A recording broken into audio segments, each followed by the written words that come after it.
Hi kitties, இன்றைக்கி எங்கள் அக்கா கோபி மஞ்சூரியன் செய்ய போகிறா. இவள் வந்து பிளாக்கி ஸ்டார் அண்ணாவோட அம்மா போல். நான் வீடியோ எடுப்பேன்னு சொல்லியிருக்கேன். நான் வீடியோ எடுக்கிறதுக்கு முன்னாடி எல்லாம் ஃபாஸ்ட்டாக கட் பண்ணி வச்சுட்டா. என்னெல்லாம் கட் பண்ணி வைக்கணும்னா பல்லாரி, கேப்சிகம், இஞ்சி, பூண்டு, அப்புறம் காலிஃப்ளவர் க்ளீன் பண்ணி உப்பு, வத்தல் பொடி, கார்ன்ஃப்ளவர் போட்டு மிக்ஸ் பண்ணி பொரிச்சு எடுத்துக்கணும். அப்புறம் பேன் வச்சு காலிஃப்ளவர் பொரிச்ச ஆயிலையும் இதில் ஊற்றி ஹீட் ஆகின அப்புறம் இஞ்சி பூண்டு போட்டு அது கோல்டன் ப்ரௌன் ஆகின அப்புறம் மிளகா, கேப்சிகம், ஆனியன், சால்ட் போட்டு கொஞ்சம் மிக்ஸ் பண்ணி விடணும். இதுவும் கொஞ்சம் கோல்டன் ப்ரௌன் ஆகின அப்புறம் கொஞ்சம் சோயா சாஸ், டொமேட்டோ சாஸ் ஊற்றி இதையும் மிக்ஸ் பண்ணி விடணும். அப்புறம் கார்ன்ஃப்ளவரில் கொஞ்சம் தண்ணி ஊற்றி மிக்ஸ் பண்ணி அதை ஆனியன், கேப்சிகம் கூட சேர்த்து கிண்டி விடணும். இது கொதிச்ச அப்புறம் காலிஃப்ளவர் போட்டு மிக்ஸ் பண்ணால் காலிஃப்ளவர் மஞ்சூரியன் ரெடி. சப்பாத்தி கூட வச்சு சாப்பிட போச்சுல இது சூப்பராக இருக்கும்.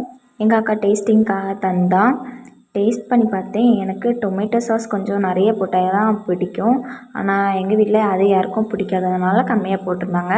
கோபி மஞ்சூரியன் சூப்பராக இருந்து கரண்டும் போச்சு. நீங்களும் வீட்டில் ட்ரை பண்ணி பாருங்கள். டாட்டா, பாய்.